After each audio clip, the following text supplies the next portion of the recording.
Yo, what's up with y'all boys and girls, man? Hey, it's Jay Briggs here on Saturday, January 13th with the Pig Dogs Morning Show, man. It's a great day of sports. We got a million college hoops games. We have two NFL playoff games.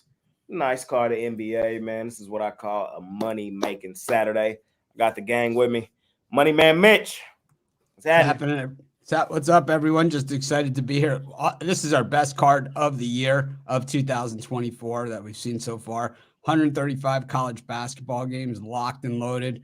Got NBA, which I haven't even really gone over the card yet because I was really digging in college hoops. And then NFL playoffs wild card round begins today with two games. So a lot going on. I think there's hockey too.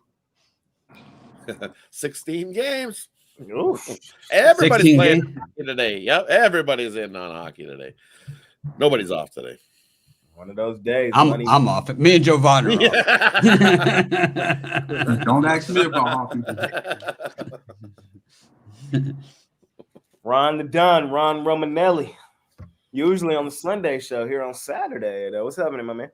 Yeah, I switch it up, keep you guessing. But yeah, great card today. And I think these NFL playoff games pretty tough against the spread. I think it's kind of coin flippy games against the numbers. So I'm interested to see what you guys think, and I'm ready to go over this card with everybody.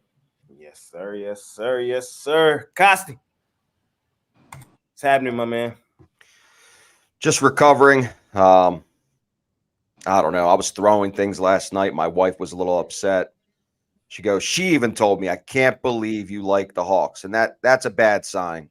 It's a bad sign when your wife calls you out on the Hawks pick. It means, but the play of the day that we had that we all loaded up on, or at least Jay and myself, was the Denver Chicken Nuggets, who just went stupid. Won't say Jay's tagline, but they absolutely roasted them. The line went down at game time from the original line that we gave out early in the day. Didn't matter. They got the job done and blew out those Pelicans. So still a huge win on the night. College basketball card was really good as well. I even talked to Mitch last night. He wasn't too happy with my Indiana pick, but I was all over the Hoosiers yesterday. Didn't get the job done with Buffalo. I didn't care about Indiana. I gave out Indiana in the video. I didn't know. I was at the Iowa game. Nope. Iowa. I always take Iowa at home as an automatic. I had Iowa as my top play for college basketball yesterday. Oh, maybe I misheard. Didn't matter. We got the job done in college hoops. So good night overall. But I'm telling you this live on air. I will never take the Atlanta Hawks in any pick ever the rest of the year. Ever. I'm with you. I'm off the Hawks too. We're getting back to regular schedule programming. The gift that keeps on giving. The Atlanta Hawks, man. Got cute last night. Got cute. Pacers. Hottest team in basketball, man. They won 9 of their last 10. Boys is rolling. Jovan. What's going on? What's going on? What's happening? Winning night last night, 2-1. Nuggets, wire to wire. Utah, wire to wire. Yep. And I, kick myself in the ass for taking the under in the Clippers game. Thought it was going to be more of a defensive leaning game, but, that didn't happen. And it cost me on a parlay because I had Memphis team total under. And they went crazy in the fourth quarter. So, yeah.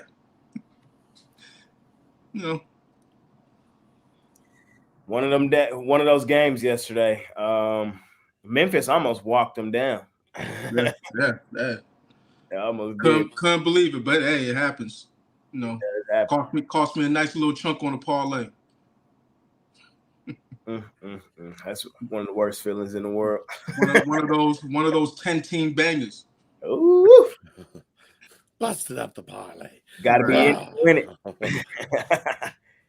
Got to be in it to win it. Rod, what's happening? Not too much. Friday was good to me. 2024 has been good to me altogether. Been on a heater, so looking to continue it into this weekend. Definitely lots of action. I'm excited. We got the wild card weekend, as I said. We got 16 hockey games as well. Lots of college basketball. Lots of NBA. Definitely loaded slate this weekend. So Time to continue making money. That's what we're doing. That's why we're here. Let's keep making money, pounding them books. Yes, sir. Let's do it. Let's do it. Let's do it. I'm off a good day yesterday too. I think I was 3-1.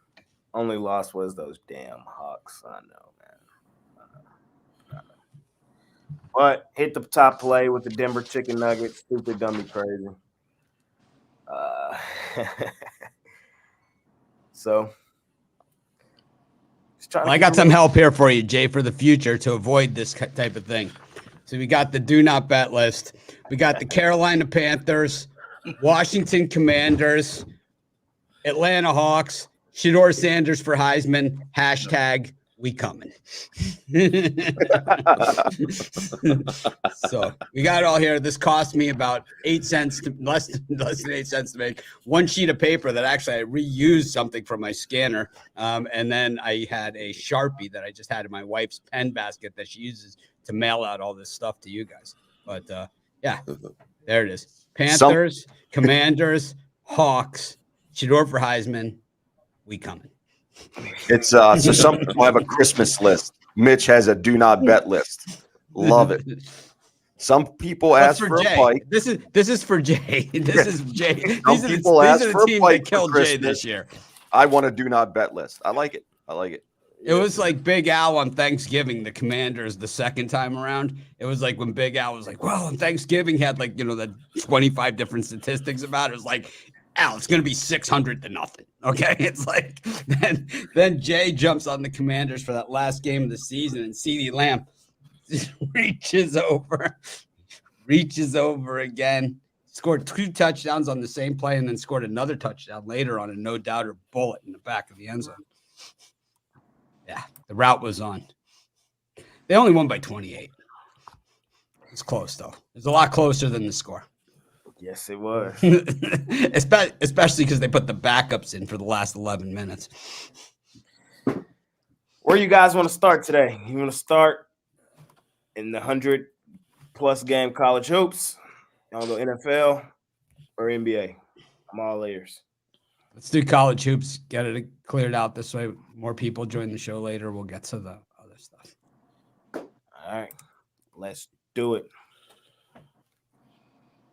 We got games starting here in about hour 45 minutes.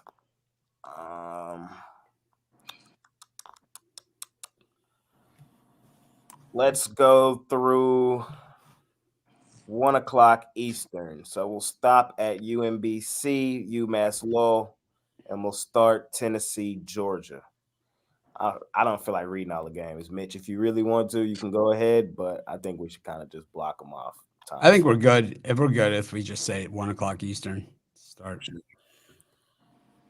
What you like here in this slot? I like Miami of Ohio against Eastern Michigan. I just like the way that they defend the perimeter, and I don't like the way Eastern Michigan shoots the ball from the outside. I also like the Miami offense, 26th best in the nation in shooting the three from the outside, 38% from beyond the arc, also shooting 74% from the floor. And everyone knows I hate teams that are real shitty on defense. 320th in shooting percentage against for EMU. This one's all Red Hawks taking Miami. Action. Is the other Miami. The other Miami. For sure. Rhonda Dunn. Mr. Breakdown. What you got for me? Yeah, I'm going to go with Tennessee and lay the points against Georgia. Georgia, it's a perfect time to fade them because they're on a nice win streak. Mike White's going to do us a nice one here. As I don't trust him at head coach going forward. They've benefited from a pretty weak schedule, and give them credit for beating Arkansas, but Tennessee's a completely different monster. This is a team, especially off a loss, very strong defensively. Their offense is even pretty good this year, 23rd in adjusted offensive efficiency. Yes, Tennessee has not been known to be a great road team, but they do beat up on the bad teams in SEC play on the road like we saw last year. So I'm going to take Tennessee in a blowout. Ron on the Vols today. Costi, what you like in this slot? We went up to 1 o'clock, right? Correct.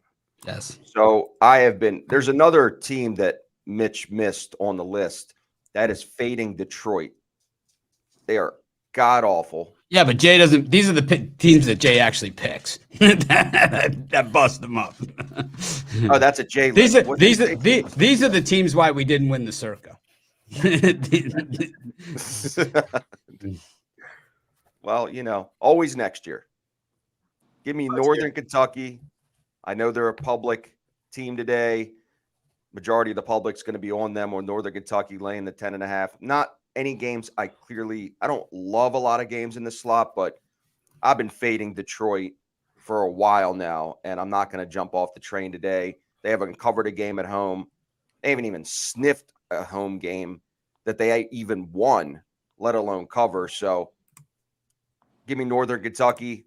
They're not a great road covering team or winning team, but Detroit is god awful in all categories. So give me Northern Kentucky laying 10.5. Jovant. Yeah, I agree with Ron on that Tennessee pick, but also like Northwestern. These two teams usually play in pretty tight competitive games. Similar teams, and when you're dealing with similar teams who kind of play the same style of ball, I like to go with the underdog, at this range, at this point spread range. So I'll take Northwestern, sorry. Mr. Zawacki. Yeah, I got to agree with Jovan. That's what I like here as well. I like Northwestern getting a boatload of points in what's probably going to come down to who's got the ball last. Wisconsin, they're not great at defending the three. And Northwestern loves to shoot the three, 37.7% from beyond the arc. And you'll look at Wisconsin, the 302nd in the nation at defending the three, 35.4% from beyond the arc. And I think that's where Northwestern is going to excel today. They go off on hitting those threes, and could be a long day for Wisconsin. They could get outrighted in that one. So take Northwestern plus the points. So I'm going to agree with Jovan and Ron. I like Tennessee in that game, but the one I'm going to talk about, going back to my Blue Jays, man, taking Creighton. I know the Johnnies are, a Pick Dogs team. We love St. John's here at Pick Dogs. Hookers and blow. But, hey, them Creighton boys, man, I think they're going to light them up today at the crib. I do. St. John's did look good against Villanova in that one game, and they did beat Providence last game. But I just think Creighton matches up really well here. I think they win this game by double digits, in all honesty. So I'm going to take Creighton, the Blue Jays, in that one against St. John's. I think that line is that high for a reason. All righty, let's go on to the 2 o'clock through, or let's just do 2. Let's go 2 through 3. So we'll start at Oklahoma, Kansas, and we'll stop around. We'll stop at like that Louisiana, Arkansas State before we get to 3. It's a good slot. So that's what I'm gonna do here. Y'all already know what I really like. I'm gonna just be 1,000 with y'all. I like Oklahoma today. Ron the Don got me last time, man. He was, what was that, Wednesday? I don't know. I can't. I'll never forget the day. I think it was Thursday. Yeah, Thursday. Yeah, he got me that day. Oklahoma. Wednesday. Yeah. Yep. Oklahoma did fall to TCU on the road. Didn't cover either. And Kansas do be balling at the crib. Both teams off a loss. I want the points in my pocket here. I think, in all honesty, Oklahoma off the loss has a legitimate shot to go and beat Kansas. I know that's not a popular opinion, but it's my opinion. I'm taking Oklahoma. In Lawrence? The game's in Lawrence? It's in Kansas. No chance. I know. No chance. Have you ever seen the officiating in Lawrence, Kansas at the Naismith Center? You got no chance. Rock chalk the Jayhawks. Come on now. Rock chalk, pile of cash in a bag. Yeah. Like, what did Hunter Dickinson get for the transfers? Did we say $7 million? Wasn't that the number, Costi, that Hunter Dickinson got? Yeah. Kansas, $7 million. Yeah. Good luck. His NIL, his NIL evaluation is $7 million. Yeah, they're throwing money around. They're just throwing money around. It's more than they spent on the whole football team. When I went to the Creighton Georgetown game, that big guy on Creighton, I forget his name exactly. It's like a Croatian last name, makes $170,000 a year, sucking for Creighton. I mean, these guys were so bad. The fact that they're actually getting played, it's embarrassing. Watching that game was like watching a high school game. They just throw bricks, play one-on-one. I mean, Mitch, you could play. I think you could. You're capable of a good point guard. I don't think so. No. Not You good like at this hoops. spot, Mitch? I like a couple of games. I'm early in the cycle, but I don't care. I'm still going to take 2 games. First one I like is New Mexico against San Diego State. This is exactly like the Utah, the game last night between Boise and Nevada. You find that shit-ass coach and you just fade him, and eventually all good things will happen for you. And that's what we did last night with Steve Alford and Nevada. And I think he's super similar to Richard Pitino at New Mexico. I don't care if they're at the pit or not. You're giving me 3.5 points with a team that went to the title game. This looks like a sharp chaser special. I'm going for San Diego State all day long in that one. I'll just stick with the one, unless you want to hear my other one. No, I want to hear it. Give it to me. I can't remember what it was. That's why I kind of got sidetracked, and then it's like, man, you got too ahead of yourself.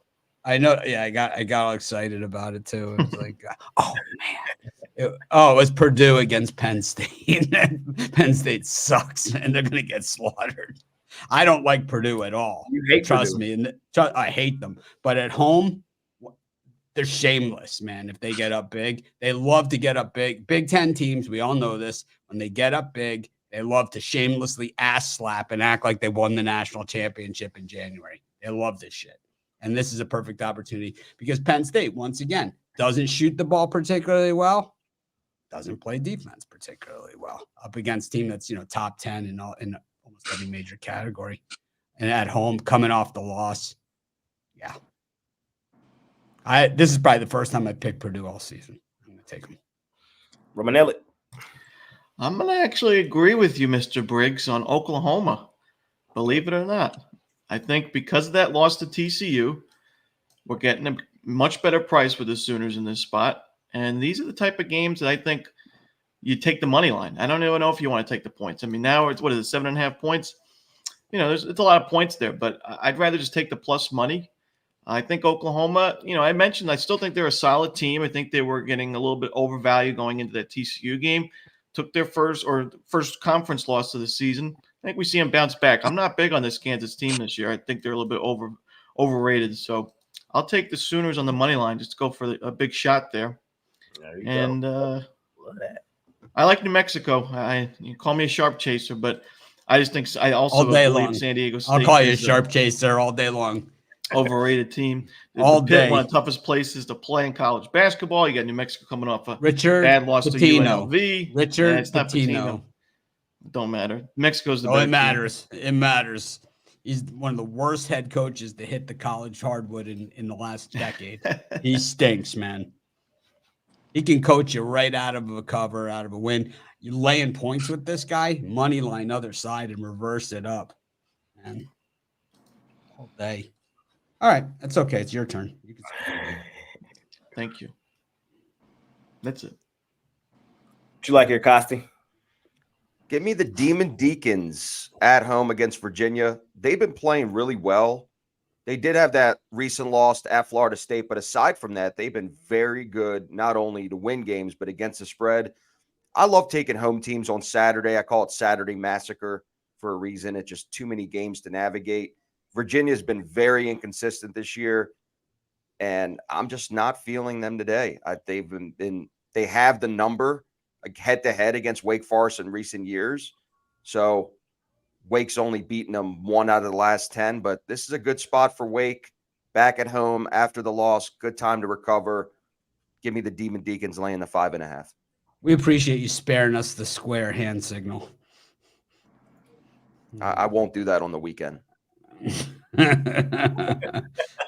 If you missed Costy's signal for square, it wasn't the standard. It was nothing good about it. No, oh come on. It's a family show. Oh man. That's Ron, not a square. That's bail not a me out. square. That's Bail not. me out here quickly. Rod's like, I know who that is. I've seen that before. Yeah, so I like the Purdue pick, given the circumstances, but I'm on Vermont. They're not a covering team this year, especially at home where they're 0-6 against the spread. But all they do is win at home, and they're playing a NJIT team who's they're just bad. And I just think it's they're due for a blowout at home.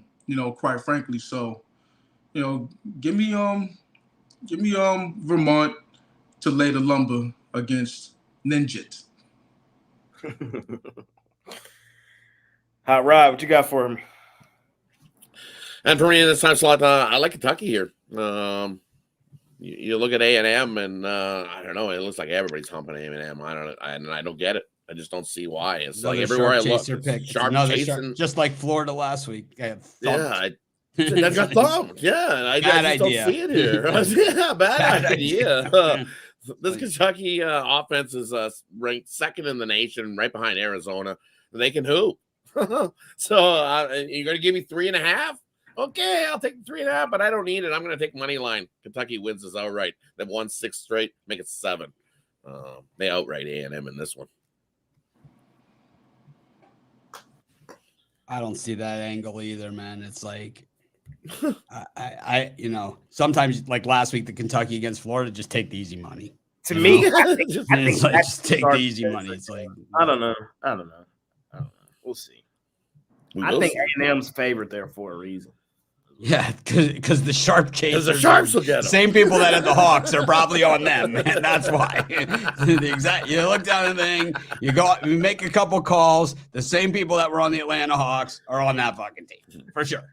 It's like they've been terrible. The thing is, they started the season, they were really strong. Buzz Williams, we know this guy can coach. We figured that they're deep into the Williams administration at this point, and they were moving forward. But then what happened was all of a sudden they ran into a brick wall. So like playing against Kentucky, who hasn't been to the second weekend of an NCAA tournament in the last 5 years, is what the doctor ordered. They're playing with focus, man. It's like Calipari, this is the best. I think he was a little bit on the hot seat, man, because he hasn't made it to the second weekend in 5 years. It's like, it's hard to believe. And they're dialed in. I don't know. If A&M beats them, they beat them. But 3.5 with that team, I'll take it. It's like you scored 53 against LSU. Yuck. Yeah. And what are you gonna do here? You have to really bank on Kentucky to lay a major egg there. I think it's like a 2%er, man. It's like, really, I don't see it. I see it. What do you see? What do you see? They want you to bet Kentucky. They wanted me to bet Kentucky against Florida. I cashed. It was great, man. I'm putting in a hot tub. I'm putting in a hot tub in the backyard. I was at the contractor yesterday. I sound like them today in that game. I know I sound like them in that one, but they want you to bet Kentucky. Jay. I know. Number 4, Shedeur Sanders for Heisman. # we coming. Fair. No. All right. But you should put Brock Purdy for MVP on there also. I didn't say that. I had Dak. No, Jay had Dak. All right, we got. Let's go. Let me check my notes. It's not winning. He's not. It's going to be Lamar. Based off the All-Pro list already came out. Nobody cares unless you're like 5 years old or you have a bet on it. It's like nobody cares. It's like we're gonna go. It's like it's ridiculous. 4 Eastern to. Let's go all the way up until 7 Eastern. So we'll stop at PV, Mississippi Valley State. before Ron can do it, I'm gonna do it. I'm taking Prairie View. I'm laying the points on Mississippi Valley State. He got the hat on today. I love that. I have been fading Mississippi Valley State all year. I love fading them. They're terrible. That's a lot of points to be laying with Prairie View. Like, that's an insane amount of points to be laying with Prairie View, a team that has lost that many games as they have. But back at home, they're at the crib. This is the get right spot. I'm taking PV, laying the points on Mississippi Valley State. And I really like this slot. I'm a double up here too. I'm gonna take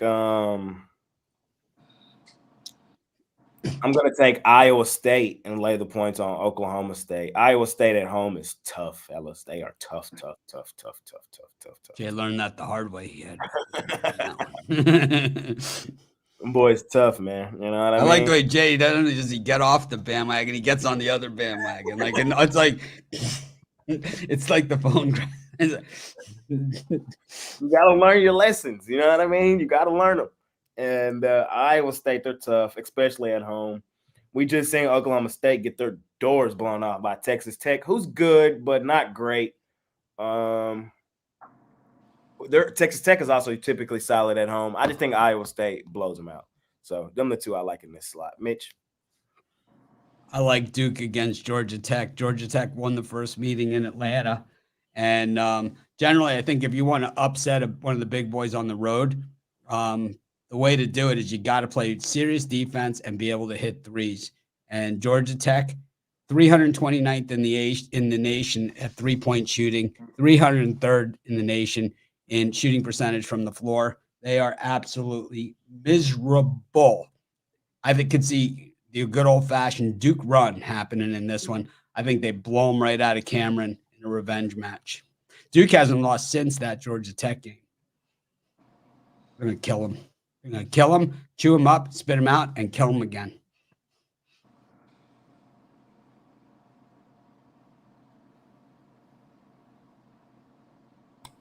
That's it. That's it for you in your window? That's it. Sorry, I was muted. We're going through 7, right? Yep. Yeah. Gotcha. So, yeah, I'm going to agree with you, Jay. I like PVMU.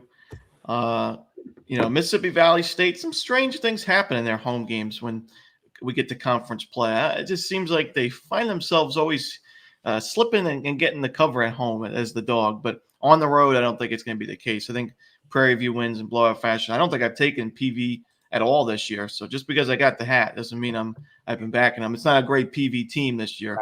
But, I think this is a good spot for them. I think they force a lot of turnovers. That's the big thing. The Prairie View is 15th in the country in forcing turnovers. Mississippi Valley turns the ball over 26% of their possessions. That's the worst in college basketball. I think it's going to be an ugly, lot of fast break points for PV. And also like East Carolina, I don't like that SMU defense, especially on the road. I think East Carolina wins the game outright, but you can take the points. I'd put that money line in a couple parlays, even though I'm not a parlay guy, but I like East Carolina there. And let's see, a lot of good games in this card or this time slot. Yeah, great slot. I'm going to go with I like Iowa State. They are very tough at home. Worry a little bit about a letdown, but I still think they're the much better team there. I like Sam Houston, Middle Tennessee. Oof, I had them the other night. Pretty bad beat, getting 6.5 points, and they looked horrible down the stretch. And I just don't trust that offense against this really good Sam Houston defense. Expect a lot of turnovers in that game as well. So give me Sam Houston. What do you think of TCU Houston? That's a tough one. I worry about a letdown for TCU. That was a pretty exciting win for them. Houston, because of that loss to Iowa State, you're getting a pretty good price with them. So I honestly lean towards Houston. Tough one, right? Really tough one. Should be a great game, though. No premium for me on that one. No way. I lean TCU in that game just because they same thing with Iowa State, man. You bust up Oklahoma, man. You surprised me. What about the William Lease factor on TCU? You still got to root against them. You still got to root against them. You still got to root against them. Yeah, TCU is a good team, but Houston off a loss it's not a bad spot to be in. For sure. I agree with that. Costi, what you like in that slot, my man? Look, in the NBA, We love the Denver Chicken Nuggets at home. In college basketball all year, I've been riding JMU. They have not let me down many times this year, betting them on the road, but especially at home. Taking them laying the 5.5 versus App State. It's not going to be as easy of a game as they had the other night, where they really got the job done playing. They played South Alabama a couple nights ago. So give me JMU. And then the other game I like, another team that I've been riding at home. I like taking home teams on Saturday. It's been my motto. And for whatever reason, my systems and the groups that I deal with love home teams. They're all over Troy at home, another really good covering home team. Southern Miss is suspect. Their record is better than how they've played all year. So give me Troy at home laying 4.5 as well. Javon, great slot. Yeah, I like K-State. These are two evenly matched teams. They both been running hard. They both 9-1 straight up. And in that scenario, given the point spread and the range, I think it's gonna be one of those 3, 4, 5 point games when all is said and done. So in that scenario, give me the Wildcats. And I'm on the other side of Costi. I'm on Southern Miss. Now, this is a different team without with Andre Cabello. So, just having him on the court and his craftiness on the court, I think they could quite possibly get it done. They've been playing better since he's been on the court, so I'll roll with them. Third time's a charm. Right? Third school in 3 years. Right. Bouncing around from team to team. He is a bouncer. He's the JT Daniels of college hoops. Yeah, he is. Zawacki. For me, here, a couple I like St. Bonnie's here over Fordham. St. Bonnie's offense is just way better than Fordham. This is a revenge game. Fordham swept last year's series between these two teams, and St. Bonnie's just a better team. They've run the gauntlet of a schedule so far, too. Strength of schedule way better. I think Bonnie's win by 15 plus over Fordham. Lay it there. And the one more I like, I like ECU here over SMU. ECU at home here. Saw 8-4. SMU on the road 2-2. I don't want to be laying 4.5 points with SMU on the road. I know they are 4-0 on the road, ATS, but usually you're getting points with SMU. You're not getting them here. You got to lay them. And ECU is going to come to play in that one. Give me the 4.5. It comes down to who's got the ball last. Yeah, St. Bonnie's Oklahoma State was one of the better games of the year, like comebacks, where they kind of just screwed with them for 38 minutes and then the last 2 minutes just beat them up. Just beat them up. Yeah. Stole their dreams, tap danced on their hearts. All righty, let's go Miami, Virginia Tech through the rest of the card. Let's close it on out through Hawaii, UC, Riverside. I'll start at the back, Rod. I'll start with you. Let's go this back way to end it. What you like in this back slot, my man? In these last games here, you know what I like? I like I like your Tarleton State here against Grand Canyon. They're both my guys. This is a tough game. Both my guys. Tarleton's a scrappy bunch, and you're going to give us 13. I like it. 7-3 in the last 10. I know Grand Canyon's 10-0 straight up, but they're only 4-5 against that number. I think Tarleton could come in and keep that a game, single digits. They don't outright them in that one.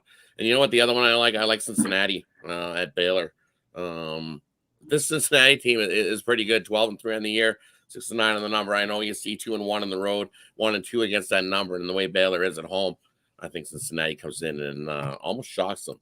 I don't know if they upset them, but I think they keep it close and give Baylor a little bit of a scare. Give me Cincinnati plus the points in that one.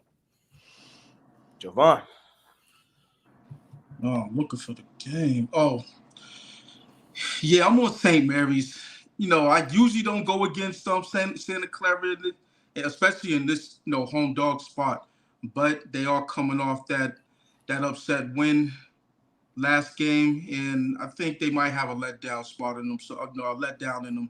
So I'm on St. Mary's. St. Mary's Don't really not really comfortable with laying points on the road with a offensively deficient team. Well, not deficient, but offensively challenged team, because they are pretty efficient, but they're just slow as hell.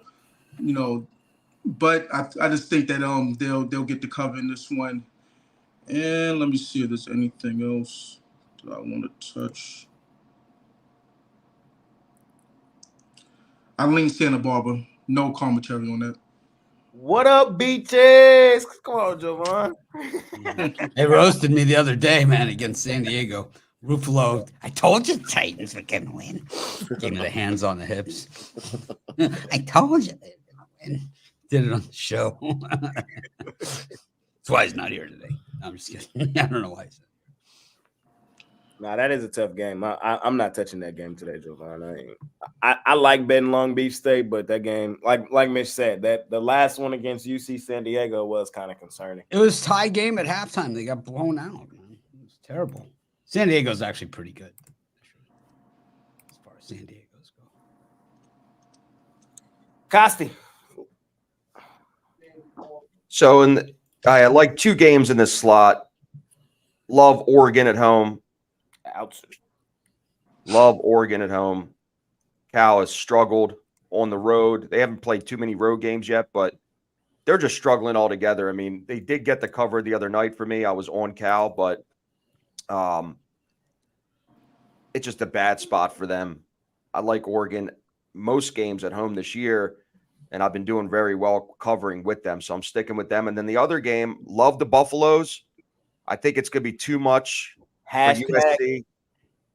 We coming. We coming, especially USC lost the top player. You got to expect Bronny James to get all the buckets for you now. They lost. He's not the number 2. He's not the number 2 option on that team. Well, they lost a top draft. I don't understand why everyone thinks he's the number 1 or 2 option. For USC. Well, he wasn't the number 2. I just like saying his name. I know for that's Bron. Most people. But losing Collier is a huge deal. Boogie's their guy. He's their number 1 guy. Is Boogie. Well, he's out for quite a while now. I just don't see how they get it done. Colorado's in a good bounce back spot. They just lost recently to Cal. They've been on a losing streak. This is a get right game. I mean, they played on the road 3 games in a row. Arizona State, and Cal. They lost all 3. I think this is just a really good get right spot for them at home, especially with USC losing a good portion of the scoring. So give me the Buffaloes at home laying the 9.5. Earl Manelli. I'm going to go with, excuse me, my favorite free play is Pepperdine. That was the one, that was the first cut or the final cut of my premium list. I like Pepperdine. I think San Diego's quite overrated. I don't really love the Toreros. When you look at the shot quality numbers, not a great team, and now they're not in great form, losing 4 of the last 5 and 3 straight. Pepperdine, I think an underrated offense. Really, is that a double San Diego State fade you got going on there? Is that like you're fading San Diego State? And you see San Diego? You see San Diego, throw them in there. Give me Cal Poly. But yeah, no, I like Pepperdine. And then the other game, I like Eastern Washington. This was a team, I think Mitch probably remembers, that I faded a lot last year because I thought they were quite overrated. No good on defense. Yeah. And but this season, I actually see the value. And same thing with UNC Asheville. 2 teams I faded a lot last year. This year, I think they're actually solid. And now we see Eastern Washington on a 4-game win streak. They've won the first 2 games of conference play. Idaho's lost 4 or 5, so they're in bad form. They're not good defensively, not good fundamentally. I think Eastern Washington wins this one in a blowout. Money man Mitch. Alabama over Mississippi State, getting points in this thing. They Mississippi State coming off of the upset win over Tennessee. Total letdown spot here. Let's look at this Bama schedule. Who they've played. What have you done for me lately? Type schedule. South Carolina, Vandy, Liberty, Arizona, Creighton, Purdue, Clemson, and Oregon. Yeah, they're going to lose a couple games in that bunch, but even playing against that type of schedule, you look at the offense, and they are blistering, man. They are really, really good. 12th in the nation at shooting the 3, 39.5%. So the thing is that Ole Miss or Mississippi State does have a very, very good defense. Very, very good. But the problem is that Alabama has a pretty good defense too. And Mississippi State's offense is so bad. I can't see them running here with the Tide. I could see Alabama by double digits in this thing, in the letdown spot for the Bulldogs in Stark Vegas. I'm gonna agree with my guy Hot Rod. I'm gonna take Tarleton against my Grand Canyon boys, man. These are two of my teams in college hoops, both purple, my favorite color. But I think it's too many points. I do. I think Tarleton defensively can do enough to keep this one semi within the number. Grand Canyon wins it. Tarleton covers is what I think. They're probably like a 7-8 point win for Grand Canyon. It's kind of how I see that game playing out. And then, of course, man, hashtag we coming. I got to fade the hype train today in the Brownies. I am going to take Colorado at the crib. They are coming, they've lost 3 straight on the road. So bounce back at the crib should be a nice spot for them. I took them in the video, full transparency. Even though even though I like that. I took them. You love fading you some USC. Oh, I've been fading them since game 1, man. Love fading the hype train. I get it. Oh, love fading the hype train. I like Colorado in that one. Some of the best value of the season has been fading USC. It's like I'm not paying points for a guy sitting on the bench in civilian clothes. I'm not doing that. What do you think this is, the Phoenix Suns or something? Not doing that.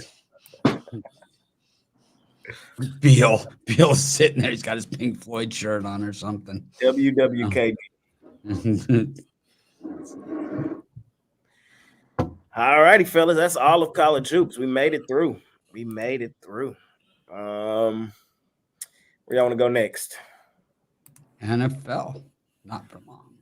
Let's do it. The National Football League. What a season it has been. And you play all them games just for your season to come down to one game on a Saturday. Here we are. Playoff time, baby. We are here. I'm excited. 3:30 start time. First game up. Got the Cleveland Browns. Road favorites in a playoff game against the Texans. I'll go first. I'm taking the Texans. I'm taking Houston. And it's basically for what I just said describing the game. Expecting the Browns to win a playoff game is insane. Expecting them to win a road playoff game is even crazier. It's the Browns. What can go wrong will go wrong. I love their defense. I've been on the Browns a ton this year. I cashed a ton of tickets on Cleveland this year. I understand all the Joe Flacco numbers. In the postseason, he's really good. The reason his numbers are so good is because they didn't get there a lot. So when he did get there, they did play well. I just don't trust Flacco on the road in a postseason game, Brody. In this postseason game, I just can't trust him.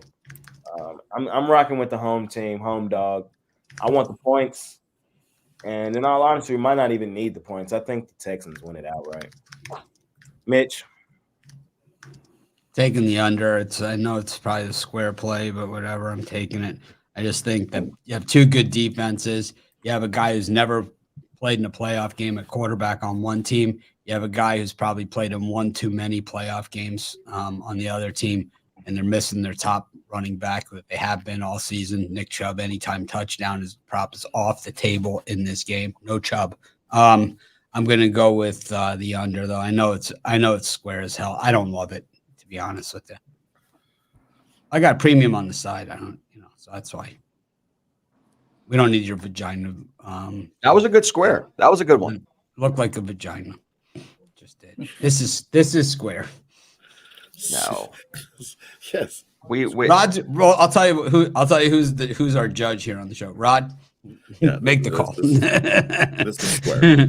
Okay. This is like a diamond. Like we're trying to That was the first square. I reinvented that it. Was a square because you have to remember Rod does have the voice of everyone.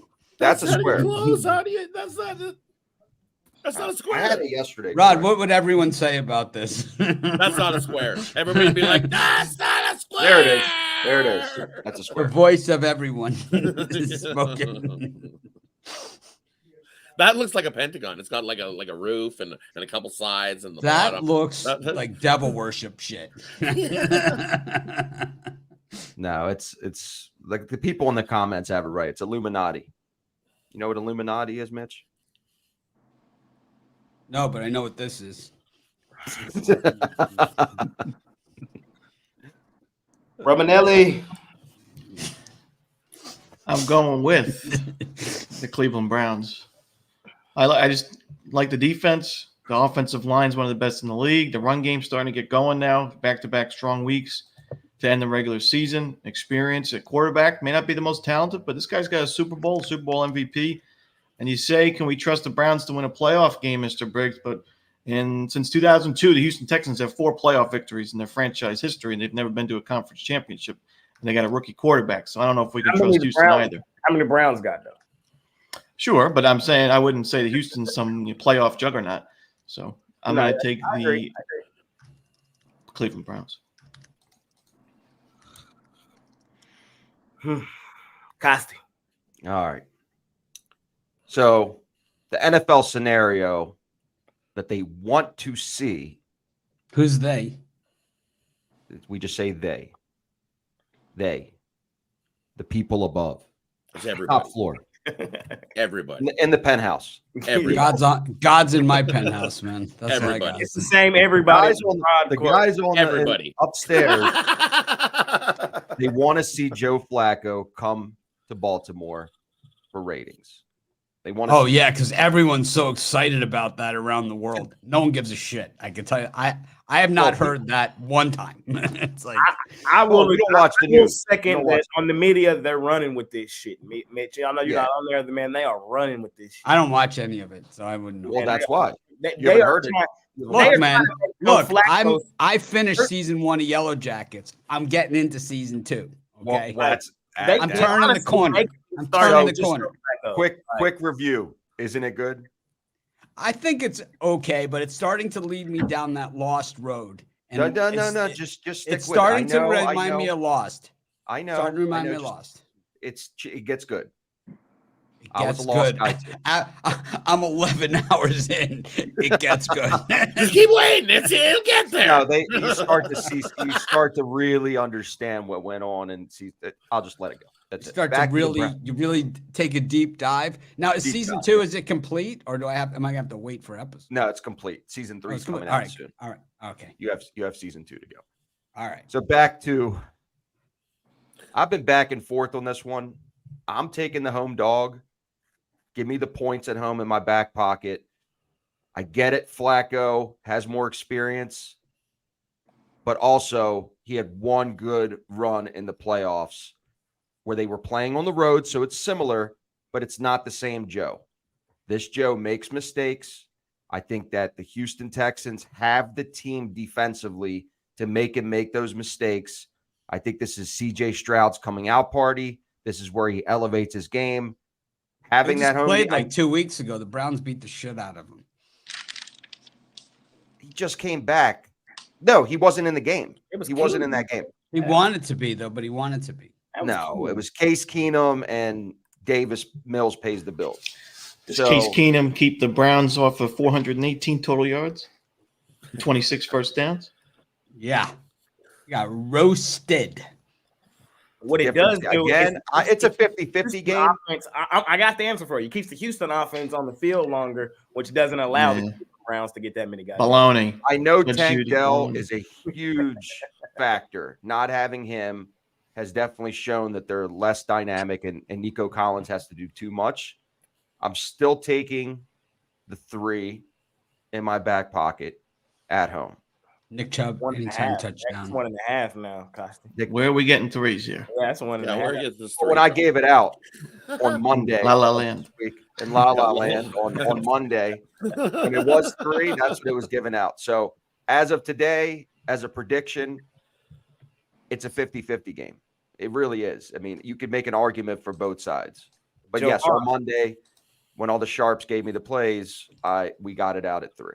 What side of the argument are you making here? Are you going to the total? I'm going to the total.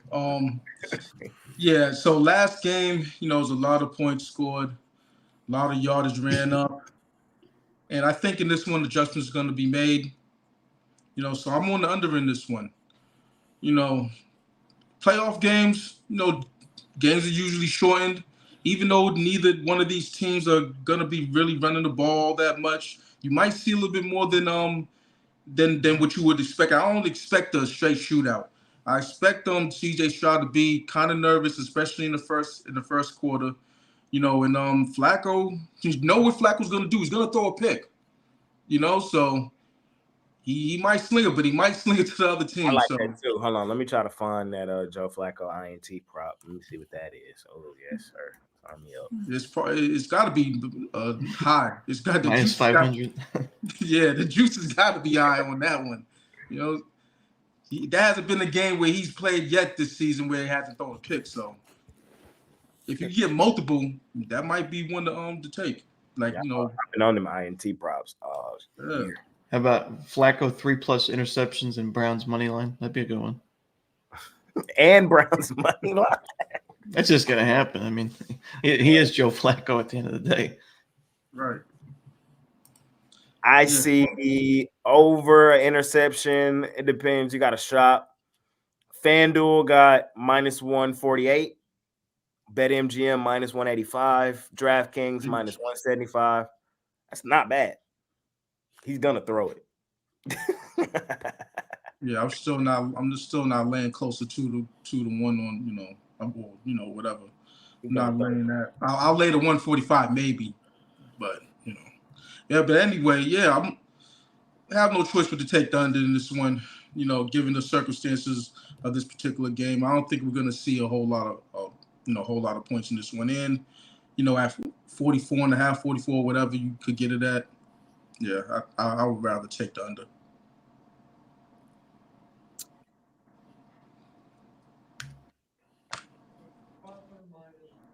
Hot rod.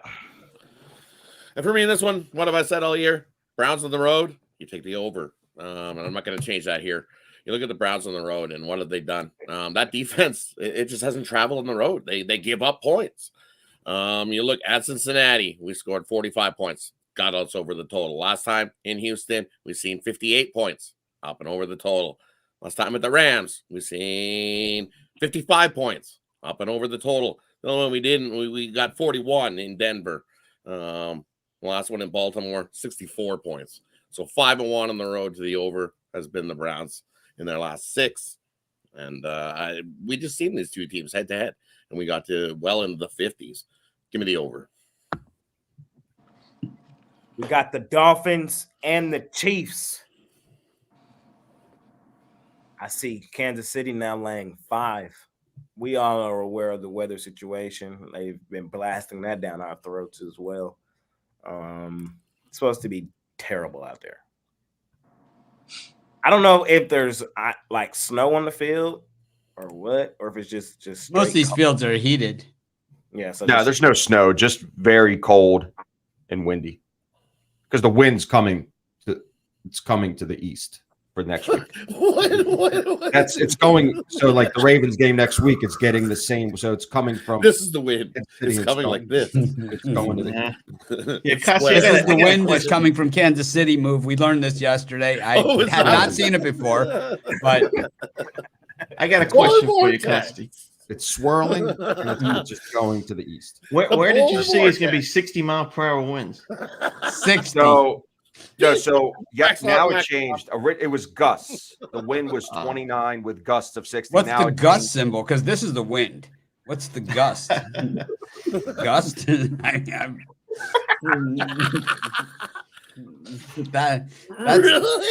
That's mind blown. That's already taken. And this has put a ring on it. Jazz hands. Jazz hands. I'll be there. I'll be there in the stadium next week. I don't care what the temperature is. Doesn't matter. Mitch, man, these are your Miami Diggity Dolphins, man. There were stretches this season where you told me they were going to the Super Bowl. There were stretches this season where they needed to fire Mike McDaniel. I still think they need to fire Mike McDaniel any way you slice it. This guy's the worst freaking coach in the history of freaking this team. He's worse than Cam Cameron. He is. He is the worst coach in the history of this team, and it's not even close. But with that being said, Cam Cameron. Yeah, this guy's worse than Cam Cameron. Whoa. Yeah. This guy's worse than Cam Cameron. He sucks. This guy's terrible. This guy's worse than the guy we got from the Packers. Oh, and we had Mike Sherman as the quarterback coach. That's how we ended up with Tannehill. Oh my God. Yeah, what we'll do is we'll hire Mike Sherman as our quarterback coach. It's like, why? Why would you do that? But anyways, we all got some refreshing news, this week. Those people that are not a fan of Alabama got news that that Nick Saban stepped down.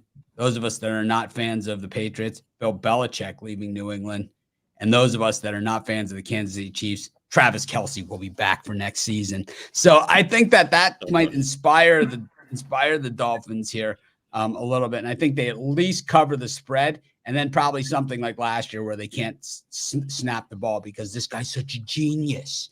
Can't even get the ball snapped. That's how good of a fucking coach he is. This guy just sucks, man. Down by 5, inside their 20, 4th and 7. You kick the freaking field goal with like more than 10 minutes left to go in the game. It is terrible. Yeah. I think the Dolphins cover and lose disappointingly in a game that they should win. It's same thing in Frankfurt. The same thing as the game in Frankfurt. They should have won that game. They gave him a touchdown like right before the half, the 2 interception, I think it was, or something, like right before the half, and that was the difference in the game. This guy's you have Andy Reid, a winning coach who can win with nothing, and you have this shitbag. Oh, he's such a genius. Bradley Chubb and Waddle, Tyreek Hill. It's like, oh, you don't have enough cornerbacks, Xavier Howard, and enough. Oh, how about if we go get you Jalen Ramsey also? It's like this guy has. Oh, you don't like the offensive line? How about if we just get you all new offensive linemen, Pro Bowlers across the board? Oh, he's such a genius. This guy, he sucks, man. He just sucks. Terrible, man. Hate him. Taking the Dolphins today? Take him plus the points. So other than that, you think he's a pretty good coach? There's a coach right there. Are they going to win today, Mitch, or is their season over? I hope their season's over because maybe they'll start to examine this coaching situation. I think they have a shot at winning, but I think that it will be some kind of stupid move that he makes why they lose. It'll be because that's normally they lose on his bad decisions. So I think that they come within the number. They'll probably lose the game if they win. It's bad news for us Dolphin fans, but it'll be almost as bad as Travis Kelce saying he's back for another year for the Chiefs. As my God, James talking about in the comments. Any chance y'all lose today, they fire McDaniel and hire Belichick? That would be awesome. With Belichick, with the team we had this year, if we had Belichick, we would have gone 17-0. He's not done coaching. I still think he's going to Los Angeles. I think he's going to the Chargers. But if the Dolphins' job somewhere opened up, same division, he's dominated. Well, yeah, because why is Chubb in that game late? Why did he get injured late in that game? There's no way he should have been in that game and even come close to injuring his leg. In that, it wasn't like a blowout that the Dolphins were blowing him out and Chubb had like some incentive for sacks or something. No. It was just McDaniel being douchebag. Douchebag, yeah. Shouldn't have been in that game. Moron. Dumbass. I mean, he just sucks. He just doesn't even understand the basics of the game. Staley 2.0. He's a genius. He's a genius. He's not even close, man. If that's a genius. Visions of the wounded duck coming out on that fourth down call to end the season last year. Oh, jerk. Oh. There it is. What a jerk face. They couldn't even get the ball snapped. That's why they had to do that. They would have won that game in Buffalo. They had it won with Skylar Thompson at quarterback. They had it won. Yep. It's like Romanelli. I'm gonna go with the Dolphins. Diggity Dolphins. I think their offense is good enough here, and in that first matchup with the Chiefs, they ran the ball really well. I mean, and it looks like Mostert I've seen is probable, is still questionable. Obviously, that's a big injury. Waddle, same thing, but I think they're going to be able to run the ball in this game, and I think they compete. I think they at least cover. I wouldn't be stunned to see them win the game outright, but I think they at least cover. We're getting more than a field goal now, so give me the points. Any chance Travis Kelce fumbles again in the red zone? Because he's done that. It's always already. available. Always, yeah. We got to remember, this Dolphins team is a scrappy bunch. Yeah, I'm with Romanelli on this one. I mean, everything on paper says to take the Chiefs. Tua doesn't play well in the cold. The injuries to Waddle and Mostert closer to game time, have to check it. That could be, they can't move the ball with just Tyreek. And you saw that against the Bills. They became very anemic on offense because there's nobody else. It's called shit play calling by the genius, man. That's what it was. He needs speed. He's got Claypool and Wilson. He needs speed. This guy needs to be fired. He needs to be fired. I get it. I understand. Send him over with here. Those guys, they were the team that scored. There's not a person on this show except for you that hasn't been fired by me. I'll tell you that much. Rod's like, I'm fired. And you take that and you take all those defensive injuries for the Dolphins. They have no pass rushers. They signed Houston off the couch. They literally have nobody rushing the passer. They're in big because trouble. of this coach. I agree. I was there. Having Chubb out there, I couldn't believe any reason to have any starters in that game when you have the Bills next week for the division. I couldn't believe you were still in the stands at that point in the game. Well, because you have to, when we win the division in the AFC and you get this little newspaper that says AFC best, you stick around. It's a game to celebrate the season, to then knowing we have 3 weeks off. Yeah, you guys need to celebrate things like that. Yeah, we celebrate things like that. Yeah, because that's all you got. About all you got. It's okay. That's okay, guys. I know everybody's a little bitter because their teams. Well, no, not Jay. Jay's in a good spot, but everybody's just a little bitter, a little, finicky. I get it. But 0-7 last 7 playoff games. To my point, the Chiefs haven't proven anything this year, especially in December, covering at home. They also don't have the weapons like they did in years past. And I think it's going to be a fairly competitive game. It's going to be close. I think the 5 is a big number that you're getting in your back pocket. And like Ron said, I would not be surprised if this is one of the games of the weekend where the dog gets the job done. So give me the Dolphins with the 5. Jawan. Yeah, I'm going to play this one a little bit differently. I'm going to go with 2 plays. Miami, money line first quarter. Because I think especially with the first drive of the game, they're scripted. And I think that's when, say what you want about Mike McDaniels.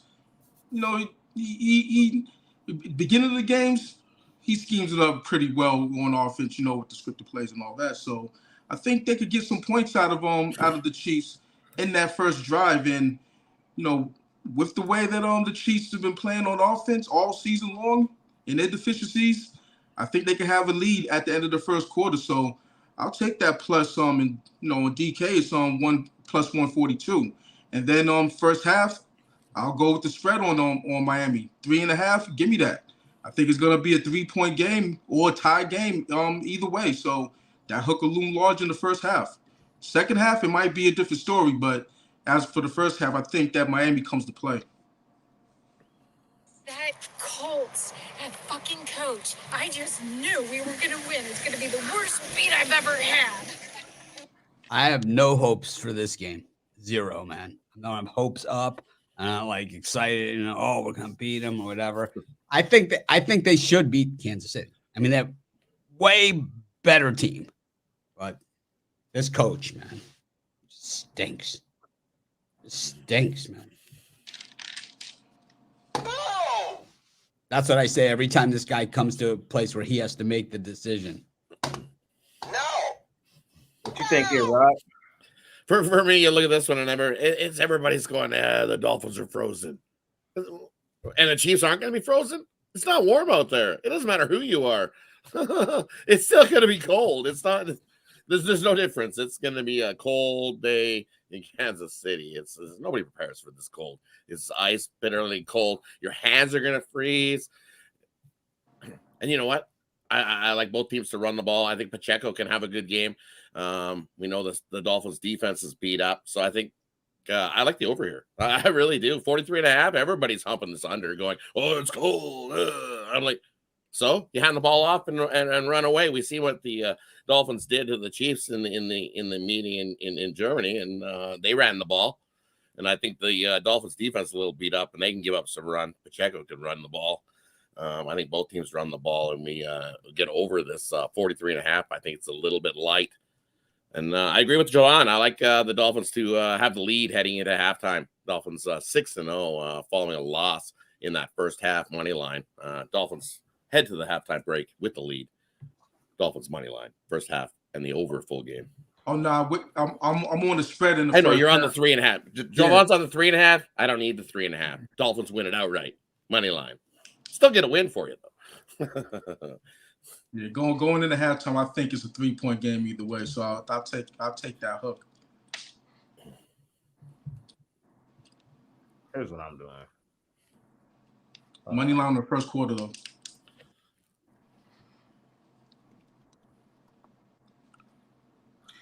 All right.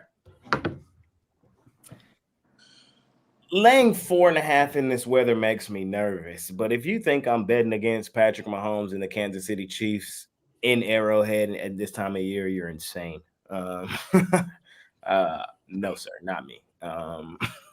So with that being said, I'm taking the Chiefs here. I'm taking the Chiefs. I'm laying the points.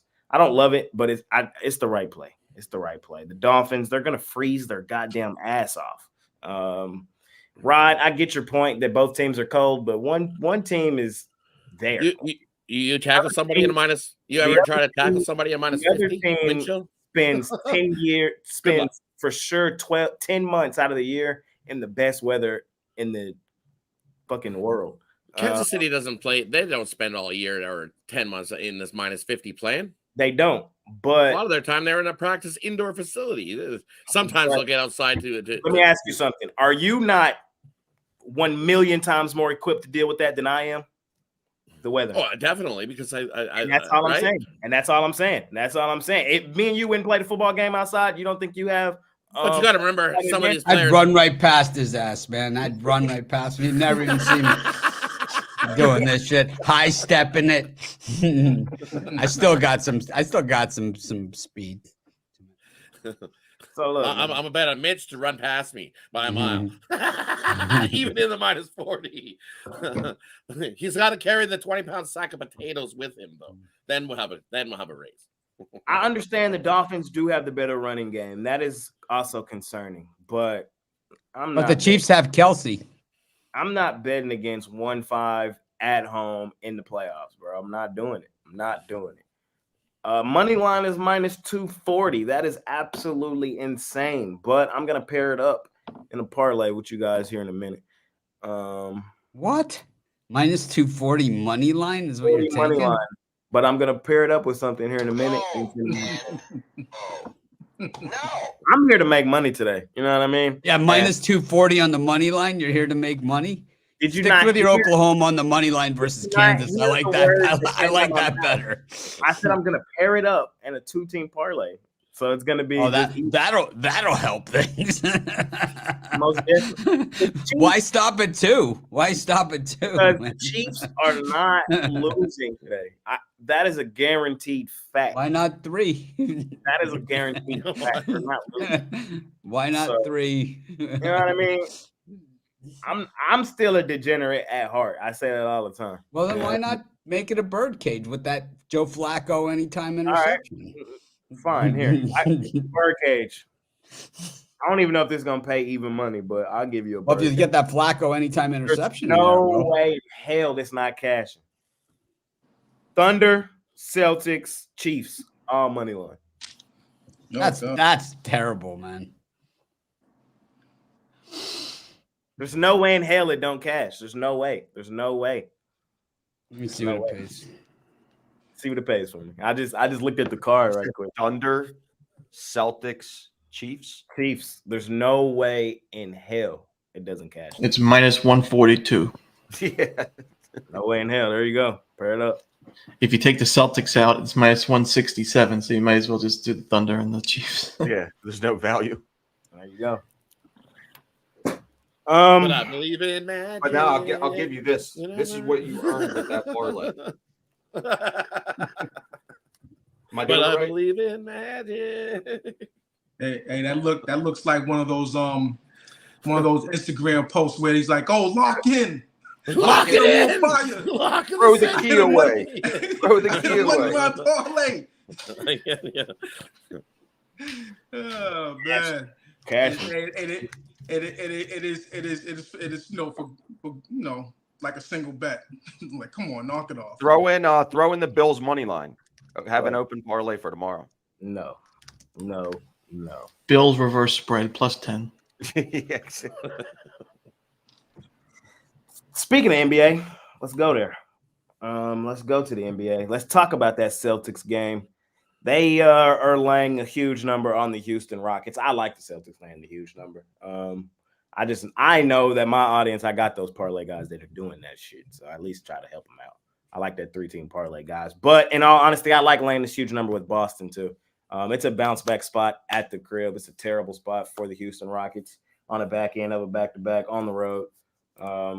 Boston coming off of getting smashed on the road in Milwaukee. I think they come back home where they haven't lost a game all season and respond and blow these boys out. Remember, I'm not really taking too much from that game against Milwaukee either. It doesn't mean anything.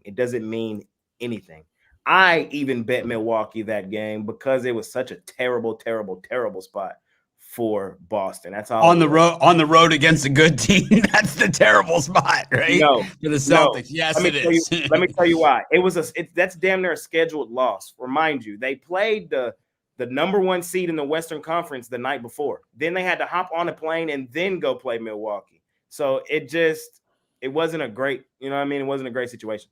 And Milwaukee was there, like that, lost 4 of their last 5, coming back home. It just was a terrible, terrible situation. Today, bounce back at the crib. Houston's terrible on the road. What are they, like 3-15 straight up? They've been terrible against the number. It's a Boston 20-point plus win smash spot.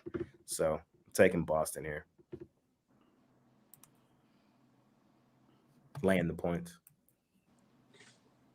I like the Celtics too. I don't love them, that's for sure. I could probably be talked into an angle for the Rockets. I think when we look at that Bucks game, we should dig a little deeper than, just saying on the surface that they aren't there, because, Jason Tatum in that game was a minus 31 in just 15 minutes and 45 seconds on the floor. That's not easy to do. Okay. He does take the game to the whole new level. It wasn't Scoot type minus 56 numbers like we saw against OKC, but minus 31 in 15 minutes and 45 seconds.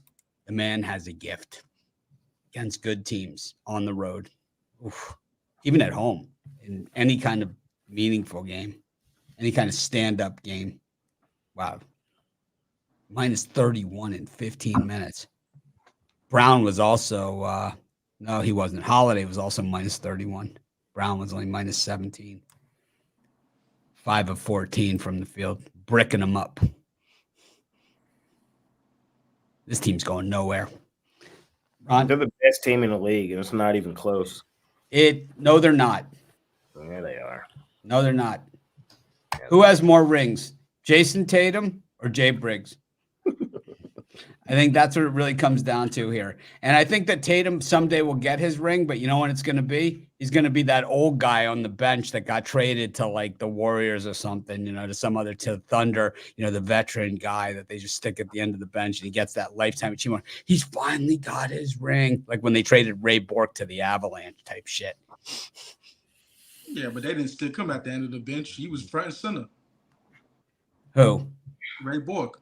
He wasn't front and center at that Island. He was at the end of his career. But he wasn't at the end of the bench. No, he played in the game, but he wasn't like the guy. He wasn't the guy. I mean, yeah, they had other guys there, but Joe Sakic they had, and they had Peter Forsberg, they had Patrick Roy. They had a pretty good. They had about 7 or 8, 10 other guys. I mean, I don't even know hockey. I know the guys they had. Yeah, he got him over the hump. He didn't get him over the hump. They were already over the hump. They traded him there so he could win. They dragged him along. They dragged him along so he could win a championship. They traded for him so he could get a championship. Yeah, that was all the whole thing was. They pulled him in the red wagon behind. They were like, "Hey!" and then they paraded him around like he was. We're not saying he didn't have a good career and any of those other things, but what we're saying is that he had as many rings as Jason Tatum going into that situation, and the Bruins were not going to get him one. It was not going to happen. No, absolutely not. No, the Bruins definitely weren't going to get one.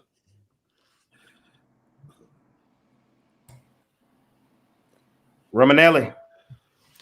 I'm gonna have to head out after this one, but I'm gonna take the Celtics. Rockets 4-12 straight up on the road. One of the worst cover teams on the road as well. Boston, we know, undefeated at home, and they beat up on the bad teams. And while Houston's not a bad team per se, they're just bad on the road. So I can't trust them back to back. The second of a back to back, they barely got by the Pistons. Got to go with Boston in a blowout. They probably win 20+. What you selling today before you get out of here? Yeah, I got a 3-pack. And you get a little of everything in that one. My top play in the NFL, NBA, and college basketball. Got my bank shop best bet. We've done pretty well with that bank shop play and so far in 2024 and overall this season. So check it out at Pick Dogs Premium. There you go. Appreciate you, Romanelli. Any other NBA games on your radar before you go as well? I would say the other play I liked was the Thunder. So I'd lay the points with OKC. I don't love laying too many points with the team at the Thunder. In the past, we like them getting points, but this is a really tough spot for Orlando. Another team that I don't like on the road. Can I interest you in instead of doing money lines, just take them all spread? Chiefs, Thunder Buddies, Celtics. You can't interest me because I like Dolphins. But I'll go OKC, Boston spread each. There you 2 go. team. Appreciate you, Ron. All righty. Take care, everybody. Sure, brother. All right, it popped you up there. What you got for me here in this one? For me in this one, you know what? I'm going to go the other way. I think that's just too many points. You look, and even got some refs on our side here in this one. You look, Ed Malloy's getting the start for the ref, and as a 10+ point favorites when he's reffing, 2-2 is that home favorite. CJ Washington is also reffing this game, and 10+ point favorites at home when he's reffing, 0-3. And Matt Kaloy, 10+ point home favorites, 1-1. So 500 best. I think this got backdoor cover written all over it. It's what we've seen. How much effort did Houston put into that game to just scrape by Detroit? I don't think they went a whole lot. I think they were looking forward to this one. 15.5 is a lot of points, and I'm going to take Houston plus 15.5. Boston wins by 12. Costa. Don't love this game, but I'm not taking Houston on the road. We know how bad they are. They're good at home. They're bad on the road. I'm not jumping up and down to take the Celtics laying 15.5, but this is a get-right game for them. They just got blown out on the road. I can't lay Houston on the road. I don't love it, but they got blown out in the second half of a back-to-back in Milwaukee. Well, it was an overtime game. They played Minnesota first in the game 1, and then they had to play Milwaukee in back two. That's a tough. Yeah, but tough that grind game, right there on its own. That's that tough. game was a war. That's That a game tough was a grind war. on its own. The game was a war. I agree with Jovan. Yeah. Against Minnesota. Overtime, they had to come back. They were down like 6. Yeah. Like a couple minutes left. Yeah. War. They weren't playing well at all. For them to even win, let alone cover, that was a feat. It is what it is. So that's why the line was the way it was on the next day. It was Bucks, 6, and then everyone pounded on the Celtics, and they got hammered. Hammed. Yeah. Milwaukee doesn't lay that at home against the Celtics. That was a trap. It was a trap. It was a late travel game, played overtime minutes. So yeah, that was a good spot for the Bucks the other night, which we were all over, Jay and myself. But I'm gonna go ahead and take the Celtics here. I don't love it, but I'm not taking the points with the Rockets on the road. They stink. You laying in here with Boston in Boston? Smash spot? I'm gonna look to the total. I'm on the under. For sure. The Rockets might be on tired legs, but I think for the most part they'll play hard defensively. And the Celtics, they should be able to, hold down this Rockets team. The Rockets ain't gonna really score all that much anyway. So I don't really see this as, one of those wide smash spots. Can the Celtics go on a run? Absolutely. We already know that. But I think as far as the total goes, I think it just stays right under this 228. Next game up, we go to the scene of the crime. They got the Hawks laying 6.5. I don't even need to say anymore. I really, out of spite alone, I'm taking Wizards money line. In all honesty, out of spite and spite. You should be just fine with the 6.5, but I'm taking the Wizards. Mitch. Well, I just look at my convenient list right here, and number 3, I'm taking the Wizards. I'll just take them with the points. I have this list that I just referred to. I need a copy. I need to put it up on the wall. You need a whiteboard because you need 2 of them. You need my teams and the do not bet. It's like he's got the elbow to wipe off. It's like Thunder Buddies. It's like Chicken nuggets. Get that one on there. Cowboys. Smear that one off. Yep. Every time the Panthers come to town. Commanders. Not the Commanders. Sam Howell's going to be balling, man.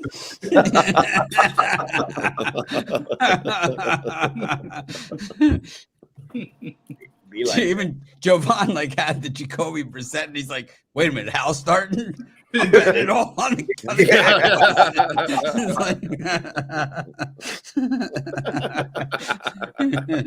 It's like, are you sure it's Howell? All right, we're betting it all on the Cowboys. Yeah. Alternate line. Right, got you. Yeah, man. Happens. Rod, what you doing here? I mean, this one, only way to go. I would take the Wizards plus the points. You can't lay with Atlanta. Damn it. 7 points to Atlanta. Not doing it. Definitely not going to start. Go Wizards. This is on the money line. I think they outright them today. Costa. I mean, this is a no-brainer. Wizards. I'm not telling you. I'll do totals. I will never, ever, for the rest of the year, I pledge of allegiance that I will not take the Hawks ever. I don't care. Wizards, even like what Rod said, like I'm on the money line, and they've been a good road covering team in general this year. They don't win, but they cover. But a little sprinkle on the Wizards money line, but give me the spread 7 all day, easy cover. Javon. Yeah, I can't do it with the Hawks. I'm on the Wizards. Consensus on that one. We're all done with the Hawks. Yeah, recency bias, as in the whole year recency bias. Right. Grizzlies, Knicks. Knicks laying 7.5. Giovanna, I'll come back to you here. You like anything in this one? What game is that? Grizzlies, Knicks. Yeah, the Grizzlies really did it to me last night. Damn. Yeah, but I'm gonna roll with the Knicks. I just like what they've been doing. Ever since the trade. And coming off, it's the second night of back-to-back for Memphis. I'm gonna roll with the Knicks. Costi. Yeah, give me the Knicks here. Desmond Bain got banged up. No Marcus Smart. I know Mitch loves him. No John Morant. Too many spots that are missing for this team. They weren't winning with Desmond Bain and Marcus Smart all year, and then John Morant came back. They had a little hope. Now that hope is completely gone. Don't love this game, but give me the Knicks laying the 8 on the road. Mr. Zawacki. For me, for me in this one, I like the under. It opened 226. It's down to 222. I think we get into the two teens in this one. Well under 220. Might be one side doing a lot of the heavy lifting in this one. Memphis, still see Memphis get to 100. I like the under 222.5 in this one.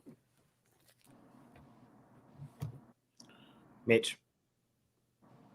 I'm going to go with the Knicks. It seems so obvious and square after the Knicks got beat by the Mavericks. I mean, we all saw that one coming a mile away. But the thing is that in this spot, I don't know, man. The Knicks get back on track. Probably getting some value on them here, actually, at this price and dropping line.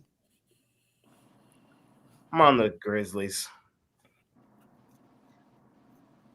No! Yeah, I know. I was at that game, Mavs Knicks. Knicks started the game off terribly. And Brunson, game time decision, he might not play. He was really frustrated after the game. I like how the Grizzlies closed that game out yesterday. And I typically only bet Memphis in Memphis. I don't know. I think it's too many points. I'm not rushing to the window to bet that game, no.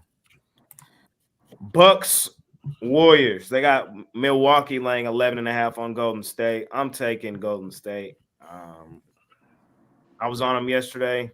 They finally wrote the ship. Maybe they're just gonna be the opposite of last year. Maybe that's just what they are. Last year they were night and day. They sucked on the road and they were money at home. This year they suck at home and they might just be money on the road. I think we're getting overvalued spot because of what Milwaukee did to Boston.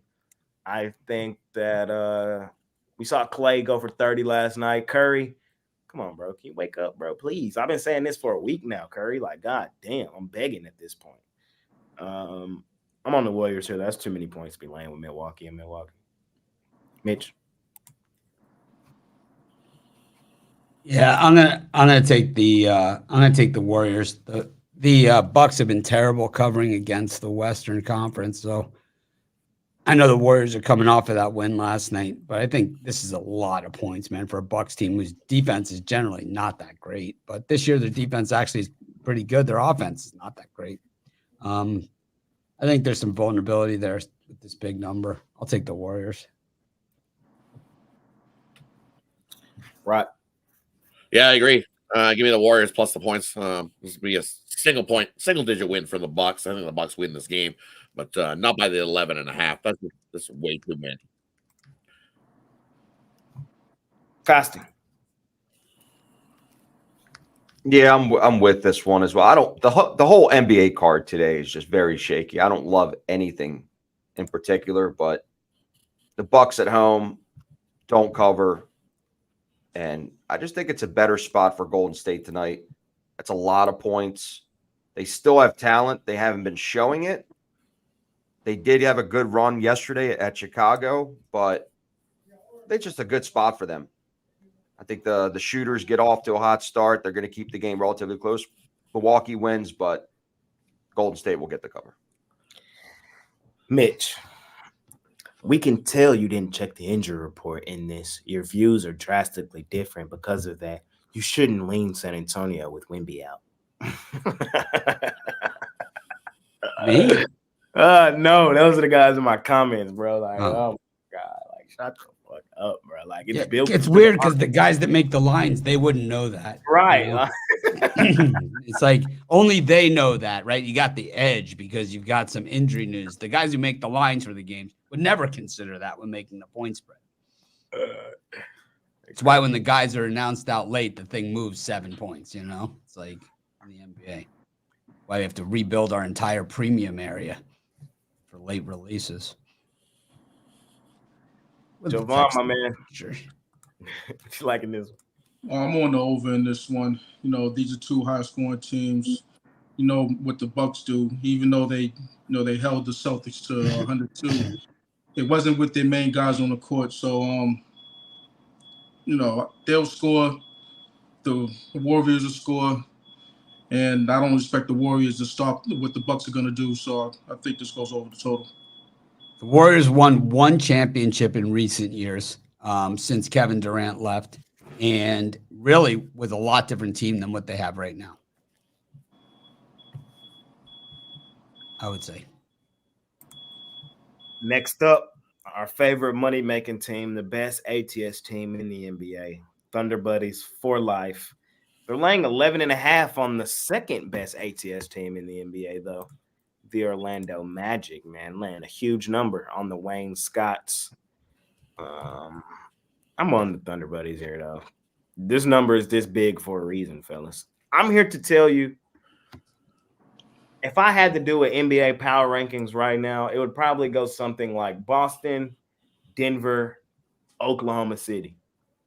No bullshit. And I think people still equate Oklahoma City with being an up-and-coming team, maybe a top 10 fringe team. No, they're a legit top 5. If they're not in your top 5, I don't respect your NBA power rankings, bro. I just don't. What else can they do to prove that they are one of the best teams in the NBA? The books have caught on. As you see, they're starting to give them the respect they deserve. Laying huge number like this, but I still think they get it done. It's a bad spot for Orlando on the back end of a back-to-back. I think it's a smash spot at the crib. I think the Thunder Buddies keep it rolling. I'm on Oklahoma City here. Mitch? I like the Thunder Buddies as well. I think that, it's a lot of things that you said. They, even though they continue to roll, they still don't get the respect. I don't know what they have to do. They went into Denver and beat the crap out of the Nuggets. They've beaten almost every good team that they played. They lost to the Lakers at home, and the Lakers basically a must-win game in that one. I think they're not the only ones that would happen to. We saw the Lakers do it to other teams too. No one's going to win them all. There's no Jordan Bulls team here that's going to have less than 10 losses in a season in this year's NBA. It's not because the teams aren't good. It's because there's a lot of good teams here, man, and they have to play each other so many times. I just don't see it. The Magic are kind of falling backward. They just look tired. They don't have the depth. While the Thunder last year were a playoff team, this year a little bit better team. So they're starting to amass that depth that the Magic were a 30-win team last year, 33 wins, not even close to being a play-in team or a playoff team or even really on the board. And then this year, a playoff team, but probably like the Cavs last year that get shown the door in a hurry.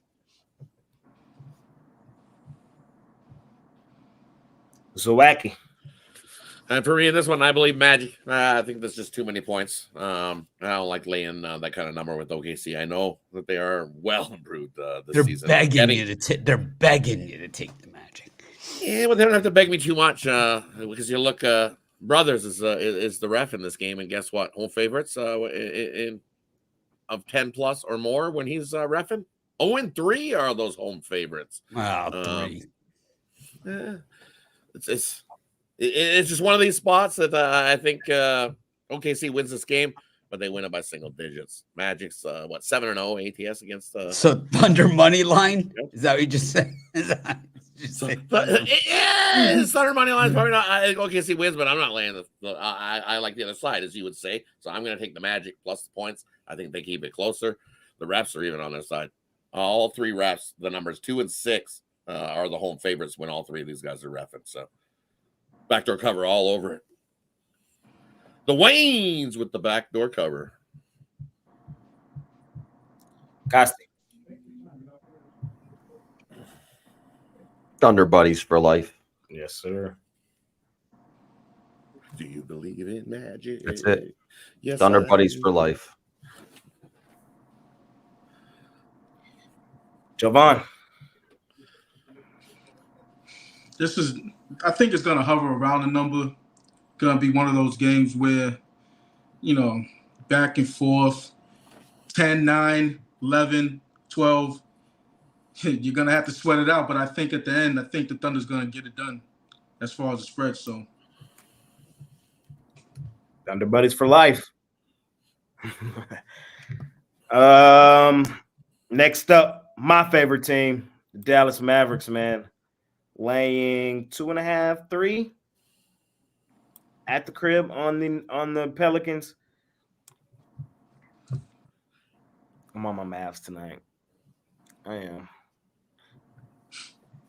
I don't want to hear Mitch's mouth for the rest of the week. Nah, but in all seriousness, I do like the Mavs tonight.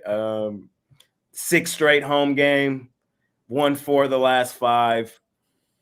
Again, I was at Knicks Mavs, sat right behind the bench, bro. Oh my God.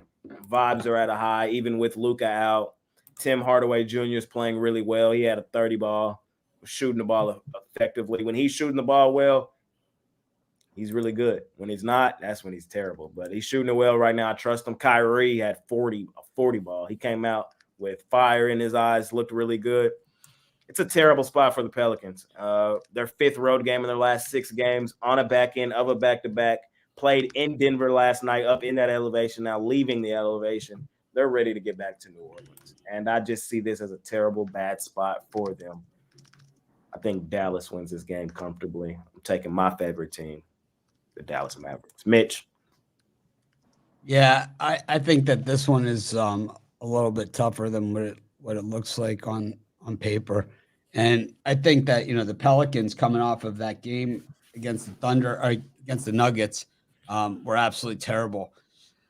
I don't know, man. It's like the Mavs against the good teams play good, and against the bad teams is where you got to watch out. I just think as long as Tim Hardaway keeps it in his pants, I'm going to take the Mavs in this one. I just think Hardaway starts to get a little bit too full of himself. He starts, it's like he's got to take every shot. It's like, You're right. It's like, you don't gotta take the own though. When he own, he be yeah, but that's worse. He'll hit one from the parking lot through a double team, and it's like then he's got to take the next 50 shots.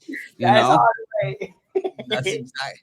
It's like he'll hit that shot that like you're like, bro, you had no business.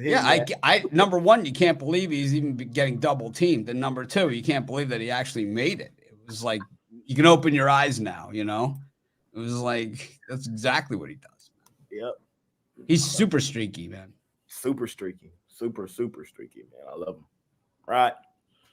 Yeah, I like your team here. Give me the Mavericks. Tough spot for the Pelicans having to travel from Denver into Dallas and back to back. Yeah, tough. And you only have to lay 3. That's the part that worries you. Why is it only 3 and 2.5?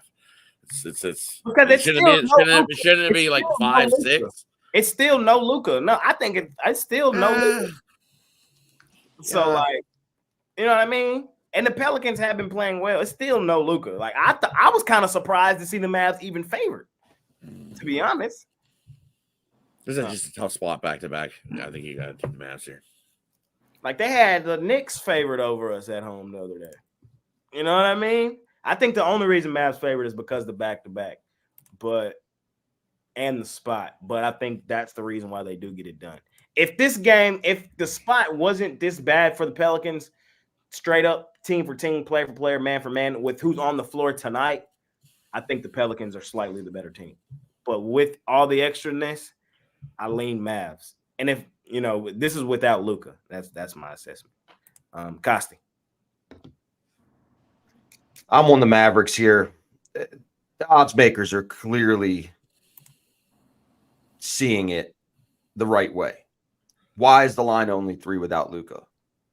They're sucking everybody in to take the Pelicans, just like everybody got sucked in to take the Pelicans yesterday, and the line kept going down.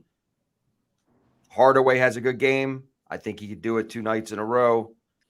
Him and Kyrie go off. I don't see Kyrie going for 40 plus, but it's a good spot for the Mavericks at home. I think the public is going to be all over the Pelicans again, closer to game time. And I don't know. I just like the spot. I like the Mavericks at home in the spot. They've been good at home throughout the year. And sometimes without Luka, doesn't always hurt them nearly as much. Honestly, without Luka, I think the line should be 5.5. Why is it 3? So I don't know about y'all with that 5.5, man. I don't know, bro. I don't know. I think it should be where it's at. 3. But I do like stars. You know what I mean? It's kind of the reason why I got beat in the ass trying to take the Pacers yesterday. I mean, fate with the Hawks yesterday against the Pacers. We'll see. Jovan. Yeah, I'm on the over. You know, second half of back-to-back for those teams. They usually give it up on defense. And they gave it up last night against Denver. So, you know, going into Dallas, I think they'll give it up. In Dallas, they don't really play much defense. You know, so I think the over is the right side. Next game up. We're almost out of here, fellas. 2 games left. Bulls, Spurs, Chicago laying 5.5. I'm not betting this game. I'm not. In all honesty, I do lean towards San Antonio, even without Wemby. I do, but I'm not betting this. I don't bet the Spurs unless I just like have a legitimate reason to, and most nights there's not one. So, yeah, that's my story in this one. Lean Spurs. I'm personally not betting it. Mitch. Yeah, I have a real simple policy here. I see the Spurs, I just take the other team. The Bulls coming off of probably one of the worst games that they've played. At least that third quarter was one of the worst quarters they played in a month. I think they're going to bounce back from it. They looked okay in the fourth quarter once they kind of recovered from the shock, but it was too little too late. I think they bounce back here. The Spurs suck. They don't want to play defense. They just don't want to, so they don't. And Pop doesn't – I mean, he has a safe job, so why would he make them? He wants the high draft pick again. Who would you even take? You know, There's this other guy that's kind of going crazy overseas. I'm gonna send it to you. Like, not some guy from Ignite again. Nah, he's not with you. What's that high school teenager that's like 7'8"? Nikola Topic. Is this the guy? No, I think this guy's from Canada. Alexander Sarr from Australia. There's some Zachary Richester. I like this guy, Jacoby Walter from Baylor. He's good because the Baylor guy the Jazz got is doing so good. He's terrible too. Bad.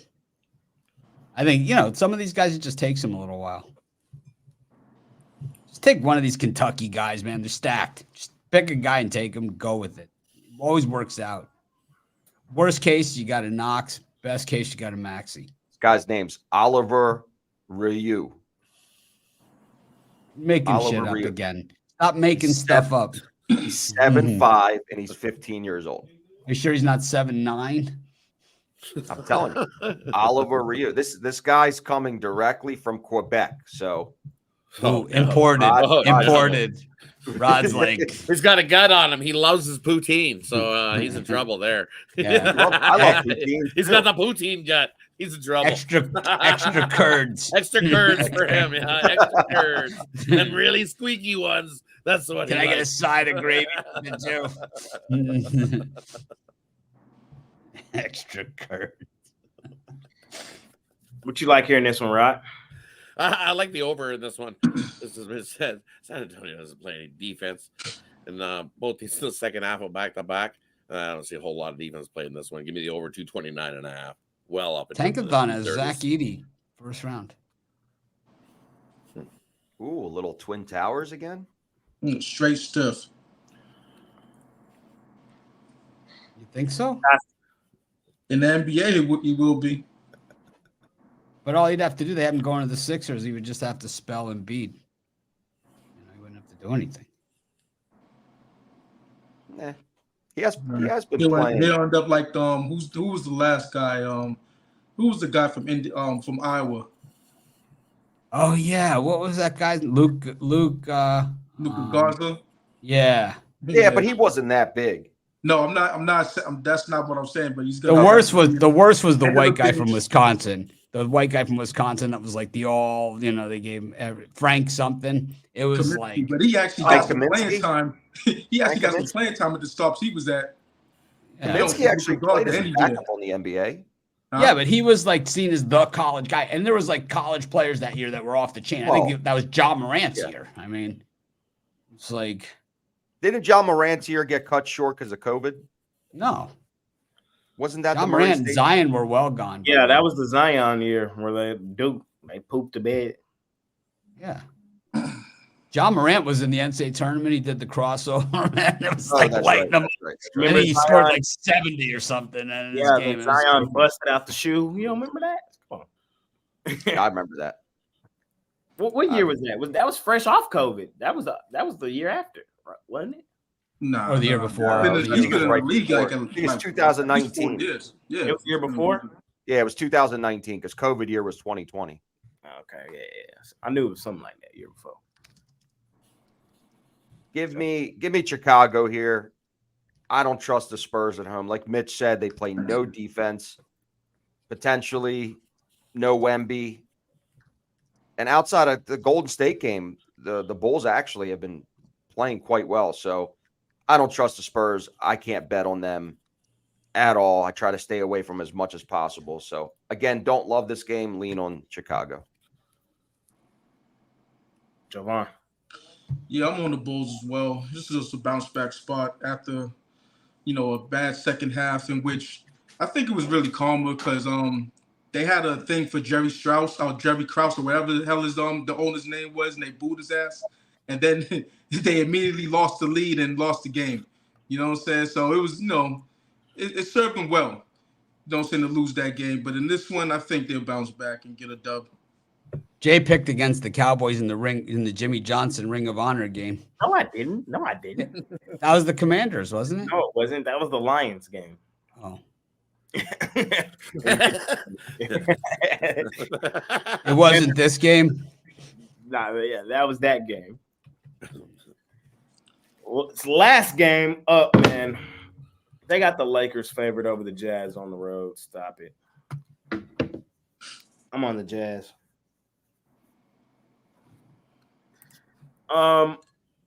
Is there a scenario where I do see Anthony Davis and LeBron coming here hooping? Maybe. But in that same breath, bro, it's just like, if it ain't broke, don't fix it. The Jazz are the best home ATS team in the NBA. They just keep getting it done at home. And until they really give me a reason to doubt them, I'm not going to. So, taking the Jazz.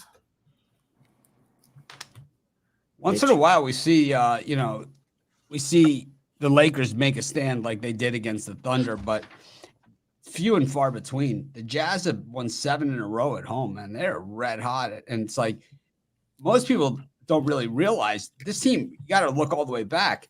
They were one of the worst teams in the NBA over the first 2 or 3 weeks of the season. So they really, since probably the third week of the season or so, might have the best record. I don't know these stats, but they're going to be up there if you run it, because a lot of those losses are going to be out of it.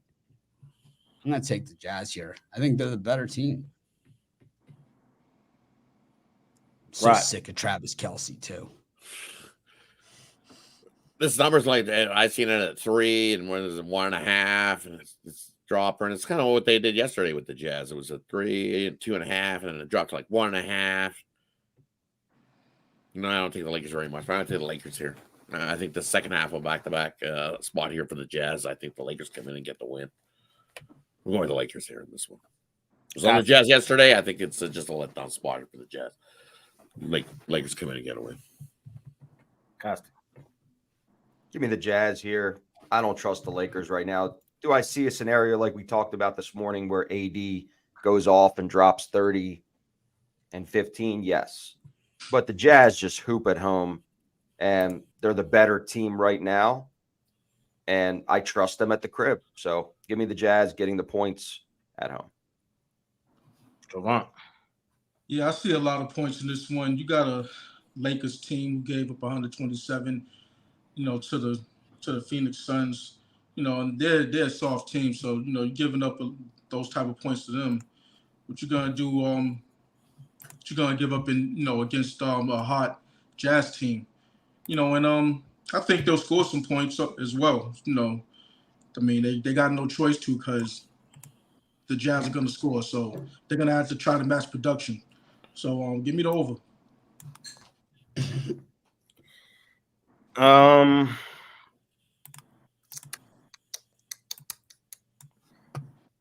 Any leans in hockey, Mitch? No. Rod? Leaning hockey, take the Ottawa Senators. I know the Ottawa Senators have been awful, just playing brutal hockey, but they finally get back at home here, and they get to play the San Jose Sharks. Sharks just ended their losing streak. I like Ottawa to beat up on the Sharks on that one. We've seen the Sharks at many times struggle to score goals, and I think this is one of those spots. Take Ottawa on the puck line over the Sharks. I know nothing for those. For anybody else, let me see. I don't really even love the card. Are my Kraken still hot? Yep. Yes, they are. Taking the Kraken. And I'm taking the Coyotes. It is what it is. The Coyotes were terrible at home, but it's not like the Wild aren't terrible either. So it's two terribles. I'm going with the one that's been putting money in my pocket, and that's the Coyotes. Give me the Coyotes, and you give me the Kraken. All righty, fellas. That time of the show. Parlay time. We made it. Mitch, let me hear a parlay. And what are you selling today? I've got NBA 3-pack, college 3-pack, college play of the day, and NFL play. I might have more college packages later. I have a ton of picks that are just not in a package. I put all the picks in yesterday, actually, last night.